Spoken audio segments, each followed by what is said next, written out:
Good morning. Praise the Lord. ఈరోజు ఒక చక్కని వాక్యం చూద్దామా? నూతన నిబంధనలో యోహాను సువార్త 6వ అధ్యాయము 37వ వచనము. నా యొద్దకు వత్తురు, తండ్రి నాకు అనుగ్రహించు వారందరూ నా యొద్దకు వత్తురు, నా యొద్దకు వచ్చేవారిని నేనెంత మాత్రము బయటికి త్రోసివేయను.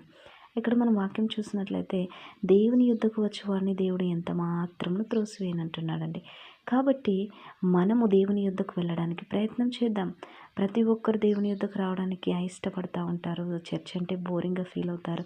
ఇదేనా ఓకే బైబిల్ వాక్యం ఇంతేనా అని అనుకుంటారు. కానీ ప్రభు మనకు ఒక దృఢమైన మాట, ఒక నిశ్చయత అనే మాట ఇస్తున్నాడు. నా యుద్ధకు వచ్చు వారిని నేనెంత మాత్రము బయటికి త్రోసివేయను.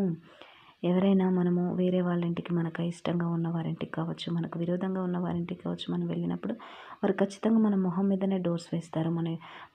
మనల్ని ఏం చేస్తారంటే యాక్సెప్ట్ చేయరు. మనలో పాపాన్ని వెతుకుతారు, మనలో ఉన్న కోపాన్ని చూస్తారు. వీరు ఇలా అన్నారు, అప్పుడు ఇలా అన్నాడని ఏదో ఒక రకంగా మనల్ని మాటలతో గాయపరుస్తారు. కానీ ఇక్కడ మనకు ఒక ప్రభువు చక్కటి వాగ్దానం ఇస్తున్నాడండి. నా యొద్దకు వచ్చే వారిని నేను అంత మాత్రము బయటకు త్రోసివేయను. బయటకంటే తన యొక్క ఆవరణంలోనికి వచ్చిన వారిని, తన యొక్క మందిరంలోనికి వచ్చిన వారిని మనల్ని ఎప్పుడు త్రోసివేయనని చాలా చక్కని మాట చెలవిస్తున్నాడు. కాబట్టి మనము దేవుని యొద్దకు వెళ్ళాలి. దేవుని యొద్దకు వెళ్ళినప్పుడే దేవుడు మన యొద్దకు వస్తాడు. మనం నిర్లక్ష్యంగా ఉండకూడదు. వాక్యం పట్ల కావచ్చు, మందిరం పట్ల కావచ్చు, సేవకుల పట్ల కావచ్చు, దేవుని యొక్క పని చేస్తున్న వారి పట్ల మనం నిర్లక్ష్యం కలిగి ఉండకూడదు.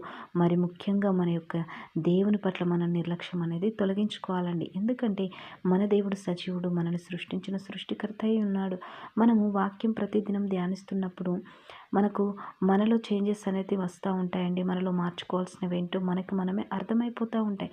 కానీ చూసేవారికి ఇది వెర్రితనంగా కనబడుతూ ఉంటుంది. కానీ రక్షించబడుతున్న వారికి ఇది శక్తి అయి ఉన్నది. వాక్యం దినదినం మనం ధ్యానిస్తూ ఉంటే మనలో మార్పులు అనేటివి కంటిన్యూస్గా వస్తూనే ఉంటాయి.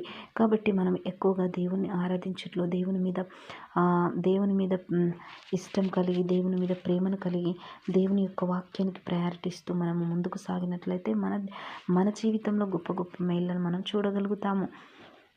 కాబట్టి మనకు ఒక దృఢ నిశ్చయతతో, ఒక చక్కటి వాగ్దానంతో దేవుడు ఈరోజు మనకు మాట ఇస్తున్నాడు. నా యొద్దకు మీరు రండి, నేను మిమ్మల్ని ఎప్పుడూ త్రోసివేయనంటున్నాడు. ఈ లోక మనుషులు మనల్ని త్రోసివేయచ్చు, ఈ లోక మనుషులు మనల్ని అవమానపరచచ్చు, బయటకు నెట్టివేయవచ్చు.